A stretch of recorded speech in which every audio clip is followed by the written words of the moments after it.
Hi, everybody. Um, I'm thankful for the opportunity to be able to come and talk to you today. My name is Randall White. I'm on fbministries.org, and I want to talk to you about something today that's dear to my heart. We're currently living in a world, in a society, where everything seems to be in upheaval. The economy is in bad shape. Crime in a lot of places are at an all-time high.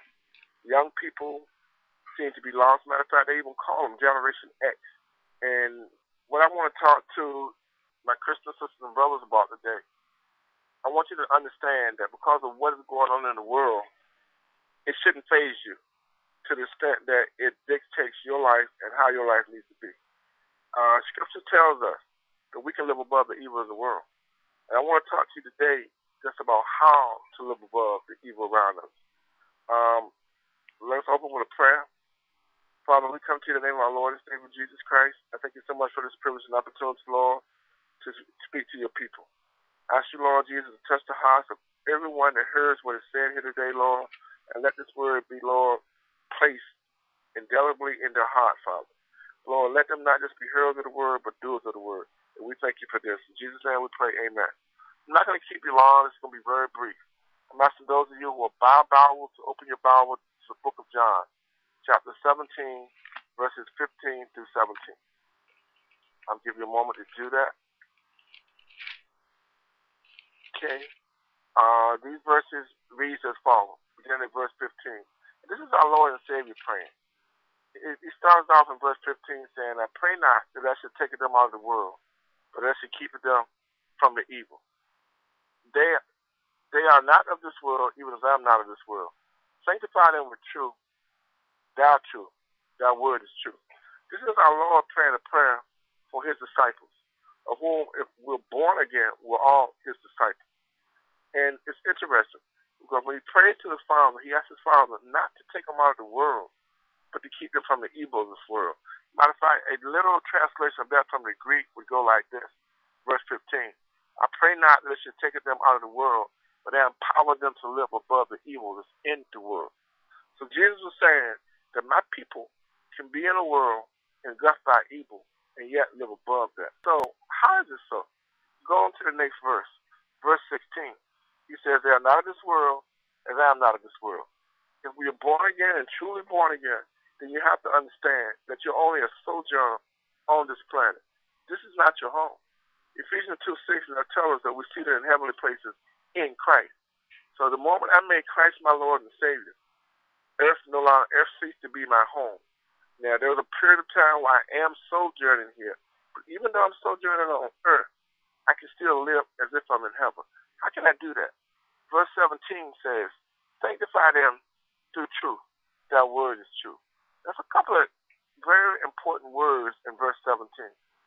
Beginning with the word sanctify.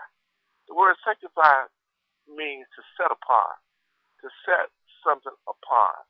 So he tells them, sanctify them through thy truth. Now get this. Earlier in verse 15, he said, I pray not that I should take them out of the world, but I should keep them from the evil, or empower them to live above evil. Verse 17, he says, sanctify them. In other words, set them apart from the things that are going on in the world. But, okay, how does he do that? How can he do that? He tells us in the rest of this verse 17, to sanctify them through thy truth. Now, the word truth is a very interesting word in the Greek language. The word is translated truth there means unveiled reality. It refers to that which is true in any matter under consideration. So he's saying there could be things going on in the natural that we see. There could be things going on in your life. There could be financial problems that's going on in your life, relationship problems that's going on in your life. There could be chemical addictions. You could be in prison. It could be a multitude of things that are going on in your life. These are real things. These are things that are happening to people every day.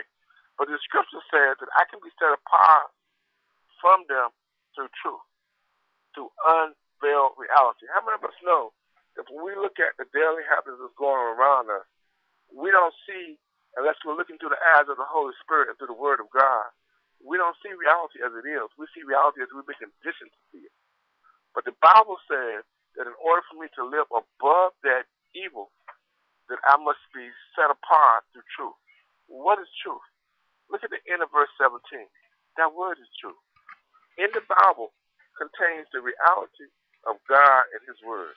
It tells us who we are, who we're becoming Christ, what we're capable of doing.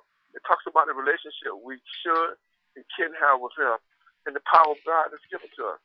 I've been told that there's anywhere from, and I don't know the exact number, but I've heard anywhere from 8,000 to 18,000 promises in this book. In 2 Peter chapter 1, around verse 4, it tells us that the way that we become partakers of the divine nature is through the promises of God.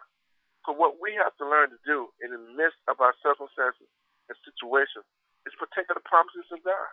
Right here, we've been told that we can live above the evil that's going on in the world if we set ourselves apart from those things through truth or unveiled reality. And the Bible goes on to say that word is truth. God's word is reality from God's perspective. That is a higher order than anything we can ever face in the natural realm, whether it be sickness, disease, separation from our family, chemical addictions, whatever. The word of God can override these things.